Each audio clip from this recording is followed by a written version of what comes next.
कल 11वां अध्याय हम सबने सुना था गर्भ संहिता का। आज 12वां अध्याय है।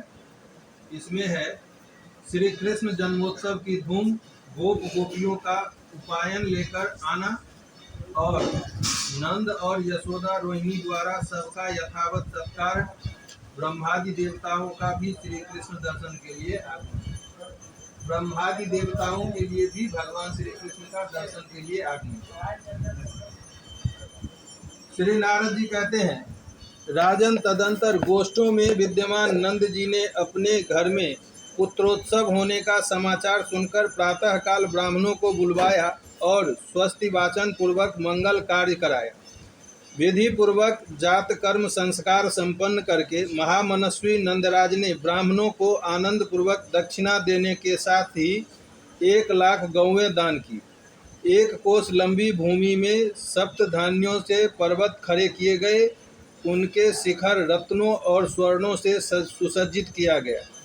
उसके साथ सरस एवं स्निग्ध पदार्थ भी दिए थे। वे सब पर्वत नंद जी के विनीत भाव से ब्राह्मणों को दिए गए। मृदंग, वीणा, शंख और दुंदुभी आदि बाजे बारंबार बजाए जाने लगे। नंद द्वार पर गायक मंगल गीत गाने लगे। वारांगनाएं नृत्य करने लगी। पताकाओं, सोने के कलशों, चंदोवे, सुंदर बंदनवारों तथा अनेक रंग के चित्रों से नंद मंदिर उद्भासित होने लगा। संग सड़कें, गलियां, द्वार, देहलियां, दीवारें, आंगन और वेदियां, चबूतरे, इन पर सुगंधित जल का छिड़काव करके सब ओर से वस्त्रों और झाड़ियों द्वारा सजावट कर दी गई थी, जिससे ये सब चित्र मंडप या चित्रशाला के समान शोभा पा रहे थे। गौओं के सींगों में सोना मढ़ दिया गया था। उनके गले में स्वर्ण की माला पहना दी गई थी। उनके गले में घंटी और पैरों में मंजीरी की झंकार होती थी। गाय के सींग को सोने से मढ़ दिया गया, खुर को चांदी से मढ़ दिया गया और गले में स्वर्णों की माला पहना दी गई। उनके पैरों में मंजरी की झंकार होती थी। उनकी पीठ पर कुछ कुछ लाल रंग की झूलें ओढ़ाई गई थी। इस प्रकार समस्त गौओं का श्रृंगार किया गया था। उनकी पूंछें पीले रंग में रंग दी गई थी। उनके साथ बछड़े भी थे। उनके अंगों पर तरुणी स्त्रियों के हाथों की छाप लगी हुई थी। हल्दी, कुमकुम तथा विचित्र धातुओं से वे चित्रित की गई थी। मोरपंख और पुष्पों से अलंकृत तथा सुगंधित जल से अभिषेक्त धर्म धुरंधर मनोहर वृषभ श्री नंदराय जी के द्वार पर इधर उधर सुशोभित थे। गौओं के सफेद बछड़े सोने की मालाओं और मोतियों के हारों से विभूषित हो इधर उधर उछलते कूदते फिर रहे थे। उनके पैरों में भी मंजीर बंधे हुए थे। नंदराय जी के यहाँ पुत्रोत्सव का समाचार सुनकर वृषभानुवर रानी कलावती कीर्तिदा के साथ हाथी पर चढ़कर नंद मंदिर में आए। ब्रज में जो 9 नंद, 9 उपनंद तथा 6 वृषभानु थे, वे सब भी नाना प्रकार की भेंट सामग्री के साथ वहां आए। वे सिर पर पगड़ी तथा उनके ऊपर माला धारण किए, पीले रंग के जामे पहने, केसों में मोरपंख और गुंजा बांधे तथा वनमाला से विभूषित थे। हाथों में बंसी और बेंत की छड़ी लिए, सुंदर पत्र रचना के साथ तिलक लगाए, कमर में मोरपंख बांधे गोपालगण भी वहां आ गए। वे नाचते नाचते और वस्त्र हिलाते थे। मूछ वाले तरुण और बिना मूछ के बालक भी भांति भांति भेंट लेकर वहां आए। बूढ़े लोग हाथ में डंडा लिए अपने साथ माखन, दूध, दही और घी की भेंट लेकर नंद भवन में उपस्थित हुए थे। वे आपस में ब्रजराज के यहाँ पुत्रोत्सव का संवाद सुनाते हुए प्रेम से विहल हो नेत्रों से आनंद के आंसू बहाते थे। पुत्रोत्सव होने पर श्री नंदराय जी का आनंद चरम सीमा को पहुँच गया था। उनके नेत्र हर्ष के आंसुओं से भरे हुए थे। उन्होंने अपने द्वार पर आए हुए समस्त गोपों का तिलक आदि के द्वारा विधिवत सत्कार किया। गोप बोले, हे ब्रजेश्वर, हे नंदराज, आपके यहाँ जो पुत्रोत्सव हुआ है, यह संतानहीनता के कलंक को मिटाने वाला है। इससे बढ़कर परम मंगल की बात और क्या हो सकती है। गोपों ने, जो गोप लोग उपहार लेकर आए थे ना, उन्होंने नंद बाबा को कहा जो आपके यहाँ जो ये पुत्रोत्सव हो रहा है, ये पुत्र नहीं होने के कलंक को मिटाने वाला है। आज तक जो लोग बोलते थे ना नंद बाबा को पुत्र नहीं है, वो कलंक मिट गया। देव ने बहुत दिनों के बाद आज आपको यह दिन दिखाया है। हम लोग श्री नंद नंदन का दर्शन करके आज कृतार्थ हो जाएंगे। जब आप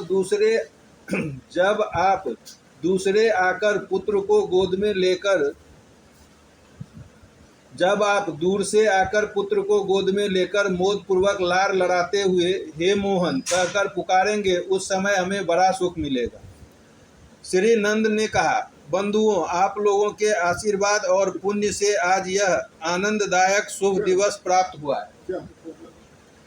नंद बाबा को जब गोपों ने कहा ना ये बहुत प्रसन्नता का दिन है, तो नंद बाबा कहते हैं, जो बंधुओं, आप लोगों के आशीर्वाद और पुण्य से आज यह आनंददायक शुभ दिवस प्राप्त हुआ है।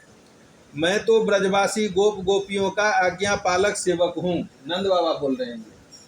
श्री नारद जी कहते हैं, राजन, श्री नंद राय के यहाँ पुत्र होने का अद्भुत समाचार सुनकर गोपियों के हर्ष की सीमा न रही। उनके हृदय, उनके तन मन परमानंद से परिपूर्ण हो गए।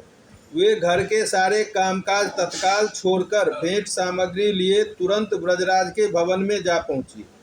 नरेंद्र, अपने घर से नंद मंदिर तक इधर उधर बड़ी उतावली के साथ आती जाती सब गोपियां रास्ते की भूमि पर मोती लुटाती चलती थी। शीघ्रतापूर्वक आने जाने से उनके वस्त्र, आभूषण तथा केशों के बंधन भी ढीले पड़ गए थे। उस दशा में उनकी बड़ी शोभा हो रही थी। झनकारते हुए नूपुर, नए बाजूबंद, सुनहरे लहंगे, मंजीर, हार, मणिमय कुंडल, करधनी, कंठसूत्र, हाथों के कंगन तथा भाल देश में लगी हुई बिंदियों की नई नई छटाओं से उनकी छवि देखते ही बनती थी। नरेश्वर, वे सब की सब राई, नून, हल्दी, विशेष चूर्ण, गेहूं के आटे, पीली सरसों तथा जौ आदि हाथों में लेकर बड़े लार से लाला के मुख पर उतारती हुई उसे आशीर्वाद देती थी। यह सब करके उन्होंने यशोदा जी से कहा। गोपियां बोली, यशोदा जी, बहुत उत्तम, बहुत अच्छा हुआ। अहो भाग्य, आज परम सौभाग्य का दिन है। आप धन्य हैं और आपकी कोख धन्य है, जिसने ऐसे बालक को जन्म दिया। दीर्घ काल के बाद देव ने आज आपकी इच्छा पूरी की। कैसे कमल जैसे नेत्र हैं इस श्याम सुंदर बालक के, कितनी मनोहर मुस्कान है इसके होठों पर, बड़ी संभाल के साथ इसका लालन पालन कीजिए। श्री यशोदा ने कहा, बहन, आप सबकी दया और आशीर्वाद से ही मेरे घर में यह सुख आया है, यह आनंदोत्सव प्राप्त हुआ है। मेरे ऊपर आपकी सदा ही बड़ी दया रही है। इसके बाद आप सबको भी दैव कृपा से ऐसा ही परम सुख प्राप्त हो, यह मेरी मंगल कामना है। बहन रोहिणी, तुम बड़ी बुद्धिमती हो, सब कार्य बड़े अच्छे ढंग से करती हो। अपने घर आई हुई ये ब्रजवासिनी गोपियां बड़े उत्तम कुल की हैं। तुम इनका पूजन, स्वागत, सत्कार करो। अपनी इच्छा के अनुसार इन सब की मनोवांछा पूर्ण करो। श्री नारद जी कहते हैं, राजन, रोहिणी जी भी राजा की बेटी थी। उनके हाथ तो स्वभाव से ही दानशील थे। उस पर भी यशोदा जी ने दान करने की प्रेरणा दे दी। फिर क्या था, उन्होंने अत्यंत उदारचित होकर दान देना आरंभ किया। उनकी अंग कांति और गौरवर्ण थी। शरीर पर दिव्य वस्त्र शोभा पाते थे और वे रत्नमय आभूषणों से विभूषित थी। रोहिणी जी साक्षात लक्ष्मी की भांति ब्रजांगनाओं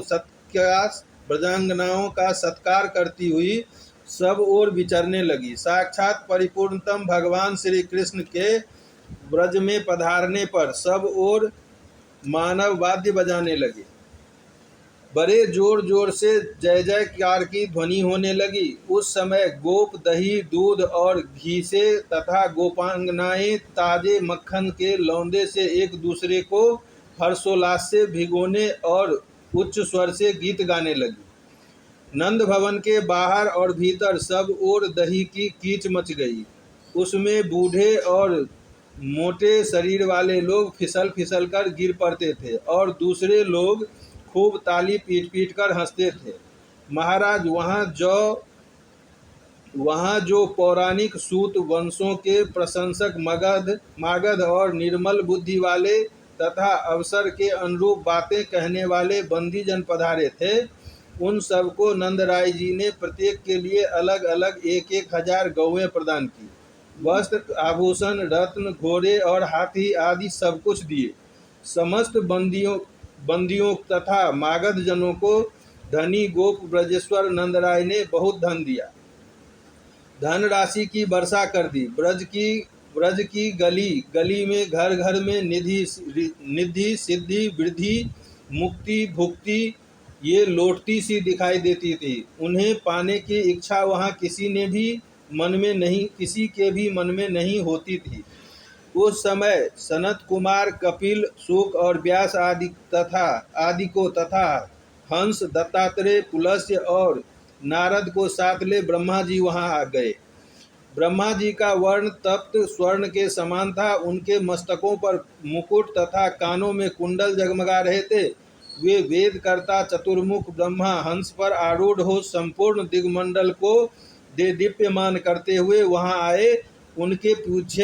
उनके पीछे भूतों से घिरे हुए वृषभारूढ़ महेश्वर पधारे। फिर रथ पर चढ़े हुए साक्षात सूर्य ऐरावत, हाथी पर सवार होकर देवराज इंद्र, खंजरीट पर चढ़े हुए वायुदेव, महिषवाहन यम, पुष्पकारूढ़ कुबेर, मृगवाहन चंद्रमा, बकरे पर बैठे हुए अग्निदेव, मगर पर आरूढ़ वरुण, मयूर वाहन कार्तिकेय, हंसवाहिनी सरस्वती, गरुड़ारूढ़ लक्ष्मी, सिंह वाहिनी दुर्गा तथा गोरूप धारणी पृथ्वी जो विमान पर बैठी थी, ये सब वहां आए। दिव्य कांति वाली मुख्य 16 मातृकाएं पालकी पर बैठकर आई थी। खड्ग चक्र तथा यष्टि धारण करने वाली षष्ठी देवी शिविका पर सवार होकर वहां पहुंची थी। मंगल देवता वानर पर और बुध देवता भास नामक पक्षी पर चढ़कर वहां पधारे थे। काले मृग पर बैठे बृहस्पति, गवय पर चढ़े शुक्राचार्य, मगर पर आरूढ़ शनिदेव और ऊंट पर आरूढ़ सिंहिका कुमार राहु, ये सभी ग्रह को करोड़ों बाल सूर्यों के समान तेजस्वी जो थे, नंद मंदिर में पधारे। वहां बड़ा कोलाहल मच रहा था। वह नंद भवन झुंड के झुंड गोपों और गोपियों से भरा हुआ था। देवता लोग वहां पहुंचकर क्षण भर रुके और फिर चले गए।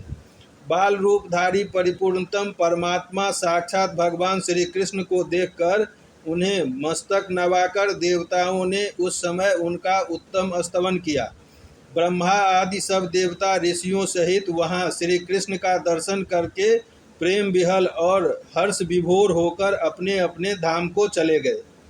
इस प्रकार श्री गर्ग संहिता में गोलोक खंड के अंतर्गत नारद बहुलास संवाद में श्री कृष्ण दर्शनार्थ ब्रह्मादि देवताओं का आगमन नामक 12वां अध्याय पूरा हुआ। और सुनेंगे? और सुनाऊं? अब है 13वां अध्याय, पूतना का उद्धार। विश्राम कर दूं? प्रेम से बोलिए आनंद कंद भगवान की जय। जय जय श्री राधे श्याम, निताय गौर हरि बोल। सद्गुरुदेव भगवान की जय।